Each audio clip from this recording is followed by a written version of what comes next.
반갑습니다. 작은 다육 사랑입니다. 자, 오늘 또 다육 공부방 시작합니다. 자, 오늘은 다른 게 아니고 우리가 5월달이 되면 해야 되는 게 있는데, 보통 4월 말에서 5월달에 꼭 해야 되는 게 뭐냐 하면 장마가 오기 전에 장마 대비를 해야 됩니다.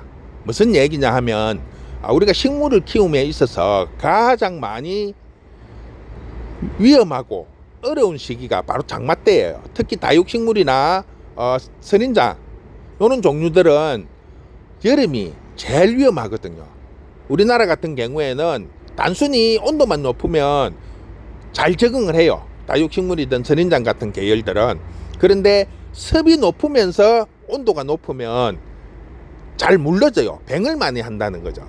그래서 여름 장마 오기 전에 지금 4월 말에서 5월에 미리 예방할 수 있는 약들을 해주면 장마 때도 쉽게 넘어갈 수 있는 겁니다. 왜냐하면 장마 오기 전에 보통 일주일에서 열흘 전에 하라고 하시는데 제가 이렇게 경험상으로 봤을 때 그때 하면 약효가 많이 떨어져요. 즉 사람도 백신을 맞으면 2~3개월 후에 효과가 나타난다고 하잖아요. 식물도 마찬가지예요. 우리가 약을 치고 나면 바로 효과가 나타나는 게 아니고 어느 정도 시간이 지나면 그 누적된 양분에 의해 가지고 효과가 나타납니다.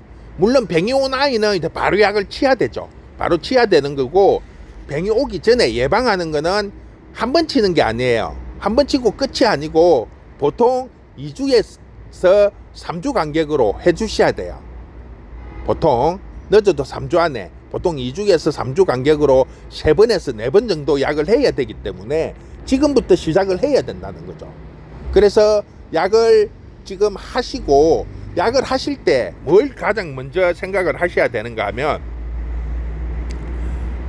잘 맞춰 가지고 해야 된다는 거죠.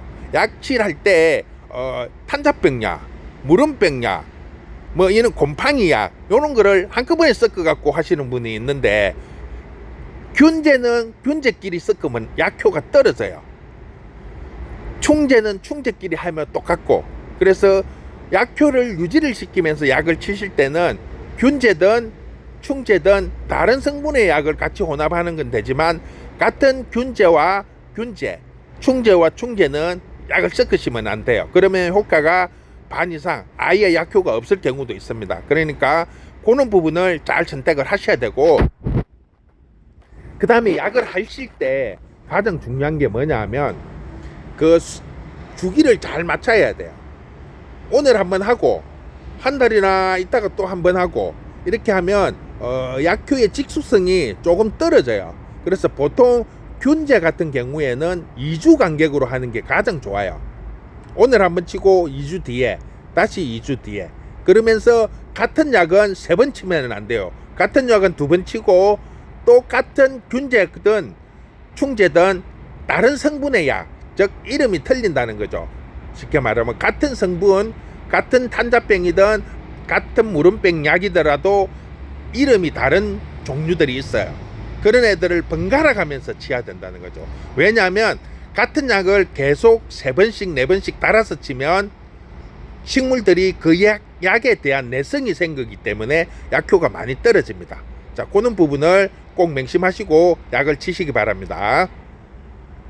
자, 그러면 약은 어떤 것을 선택해야 되냐고 하면, 자, 우리가 쉽게 말을 하면 이는 농약은 위험성이 높기 때문에 인터넷에서 구매를 할 수가 없습니다. 지금 시중에나 인터넷에 이렇게 구입을 할 수 있는 약들은 친환경 약으로 허가를 받은 아이들은 인터넷에서 약을 구매를 할 수가 있어요. 하지만 그 외에 농약 성분이 들어가 있는 약들은 일반 인터넷이나 요는 꽃집에서나 요런 데서 구입을 할 수가 없어요. 판매 자체가 불법입니다. 그렇기 때문에 제가 오늘 하는 거는 저희가 지금 쓰고 있는 약을 지금 보여드리는 거예요.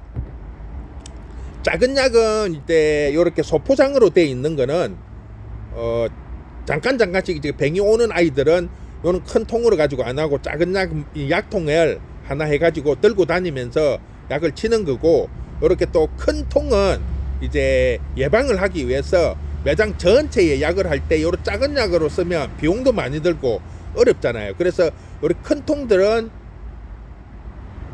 대량으로 매장 전체 약을 칠 때는 요런 큰 통을 구입을 해서 사용을 하고, 요 소포장 작은 것들은 이제 매장 내에서 조금 병이 온 것 같아, 조금 이상이 있다, 아니면 조금 고급 종들이 좀 이제 병이 오면 위험하고 또 죽으면 안 되니까, 그런 아이들 특별히 요렇게 분류를 해서 하는 아이들은 요런 소포장 약들을 가지고 작은 보통 뭐 1리터나 2리터짜리 약통을 들고 다니면서 약을 주기 위해서 갖다 놓고 쓰는 거고, 요런 게 이제 요런 약들은 다 이제 그런 식의 형태죠. 소포장 작게 포장되어 있는 거예요. 그런데 요런 거는 이제 개인이 구입을 하시려면 일반 하회 요런 용품점 있는 데서는 안 팔고 농약사에 가시면 요렇게 소포장된 것들이 나와요. 낱개로 팝니다. 그리고 요거는 이제 친환경으로 나오는 건데 배합이 다 돼 있고 그냥 이렇게 스프레이식으로 이렇게 칙칙 뿌려주면 되는 거예요. 칙칙이처럼 요렇게 사용을 하시면 되고, 요런 소포장들도 농약방에 가면 농약을 구입을 하실 때는 뭐 주소, 이름, 전화번호 요런 거 적어 놓고 다 가지고 옵니다. 저희들도 농약 사러 가면 사업자가 있지만은 다 그 사업자 등록을 해놔 놓고 거기서 올 때마다 전화번호랑 다 적고 이렇게 가지고 옵니다. 그러니까 약을 구입을 하실 때는 소포장 작은 것들, 가정에서는 작은 걸 구입을 하시면 돼요. 작은 거를 낱개로 이렇게 포장이 돼 있었기 때문에 사용하기가 편해요. 그리고 이제 물론 이제 뭐 키핑장이나 아니면 집에 베란다에 뭐 몇백 개씩 있는 분들은 오히려 이제 큰 걸로 사가지고 사용을 하시는 게 훨씬 더 이제 저렴하게 사용을 하실 수가 있죠. 그리고 보통 보면 농약 같은 경우에는 유통기간이 뭐 1년, 뭐 어떤 거는 2년, 3년 이렇게 돼 있는데, 그거는 개봉하지 않았을 경우에 그런 거고, 개봉을 했을 때는 한 6개월 안에 다 쓸 수 있는 게 좋습니다. 약을 너무 오랫동안 오픈을 해놔 놓으면 약효가 조금 떨어진다고 합니다. 그러니까 그런 부분을 조금 감안을 하시기 바랍니다. 우리가 항상 뭐든지 미리 예방을 하는 게 제일 좋아요. 자, 요 아이 같은 경우에는 지금 입장 하나가 중간에 보면 약간 물이 찬 것처럼 돼 있죠. 투명하게. 이게 쉽게 말하면 이제 무름병이 시작을 한다는 걸 알려주는 거예요, 쉽게. 그런데 우리가 육안으로 지금 잎에 요렇게 나타날 정도면 이미 뿌리를 통해서 목대에까지 병이 올라왔고, 그 다음에 이제 요렇게 잎에 나타난다는 거죠. 그러면 이미 병의 진행이 50% 이상 진행이 되었다고 보는 거예요. 그런데 잎이 이렇게 한두 장 정도 물러지는 거는 보통 약을 치시면 대부분 잡을 수가 있어요. 그런데 이제 입장이 조금 많이 물러지면 그런 것들은 따로 또 관리를 하셔야 돼요. 좀 많이 물러진 아이들은 뽑아서 잎을 다 떼내고, 물러진 아이들 뿌리도 어느 정도 정리해 갖고 약물에 담근다든지 이렇게 해야 되는데, 입장이 한두 장 정도, 요 아랫잎장만 한두 장 정도가 이렇게 물러지면 그냥 있는 상태에서 약을 치셔도 어느 정도 자리를 잡고 다시 회복이 됩니다. 요 아이 같은 경우에는 보면 아랫잎장이 싹 말라갖고 있죠. 옆에 약간 물기 있는 아이들도 있고, 이게 뭐냐면 이제 병이 온 아이가 있어서 제가 이제 약을 친 거예요. 약을 치니까 요렇게 이제 말라 들어간 역, 즉 지금 무름병은 잎을 말려주는 역할, 수분을 말려주는 성분이 들어가 있기 때문에 요렇게 물기 있는 아이들을 지금 약을 치고 나면 요렇게 입장이 말라 들어간다는 거죠. 즉 섭을 말려주는 역할을 하는 거죠. 그래서 이제 요 상태에서 병이 더 이상 진행을 하지 않고 말려 들어가면서 고정이 되면 굳이 더 이상 이제 하지 않아도 돼요. 대신에 약은 두세 번 더 반복적으로 치주는 게 좋습니다. 예방을 하기 위해서. 제가 항상 말씀을 드리지만 병이 오기 전에 미리 예방을 하는 게 제일 좋다는 거죠.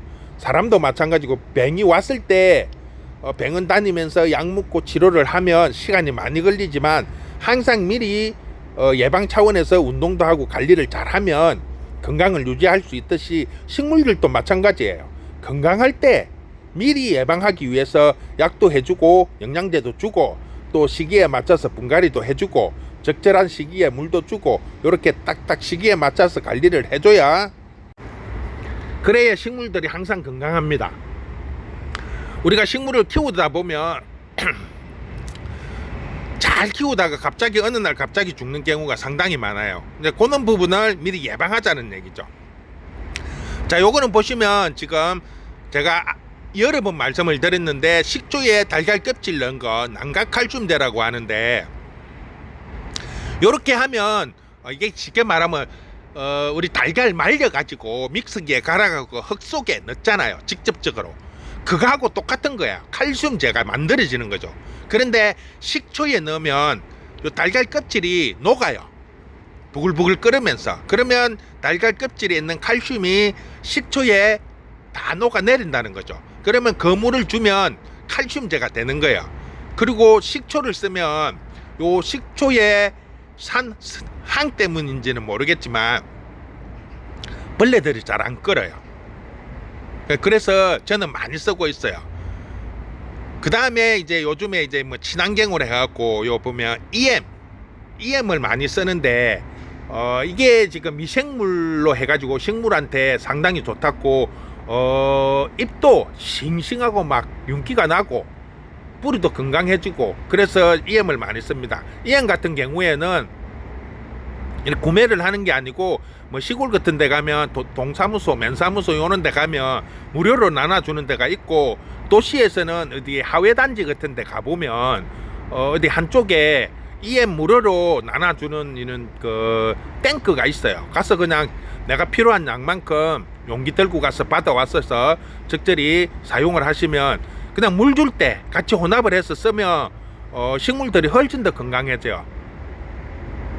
야채 키울 때도 뭐 이런 상추나 고추 이런 거 키울 때 EM을 섞어서 하면 벌레도 안 끓고 훨씬 좋아요. 그리고 이제 요렇게 뭐 영양제를 따로 이제 주셔도 되고, 요 아이 같은 경우에는 이제 뿌리 활력제 뭐 이렇게 약을 치실 때 요렇게 조금씩 영양제나 뿌리 활력제, 그 다음에 이런 난각칼슘제, 그 다음에 EM 요런 것도 같이 혼합을 해서 적절히 섞어서 사용을 하시면 식물들이 항상 건강해질 수가 있는 거죠.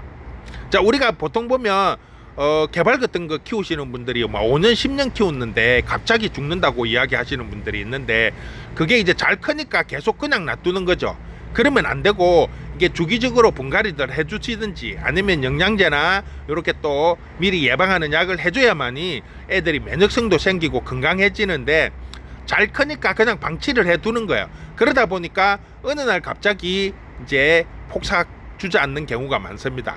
그래서 좀 대품이고 오래 키운 아이들은 꼭 이렇게 예방약도 해주시고 중간중간에 영양제도 주어가지고 항상 건강을 유지할 수 있도록 만들어줘야만이 계속 예쁜 꽃도 피우고 또 식물도 건강해지는 거예요. 오래 키웠다고 해서 계속 그 아이들이 그대로 유지를 하는 게 아닙니다. 그래서 일반적인 병을 치유할 수 있는 약, 영양제, 그 다음에 적절한 시기에 분갈이 이런 거를 꼭 해줘가지고 식물이 항상 건강을 유지시켜주는 것이 우리가 할 일이죠. 그래야만이 또 식물들도 예쁜 꽃으로 저희들한테 보답을 하니까요. 자, 오늘은 적절한 시기에 예방약을 해서 식물을 더 건강할 수 있도록 키울 수 있도록 그런 약들을 소개했습니다. 자, 오늘도 이렇게 마무리하도록 하겠습니다. 자, 수고했습니다.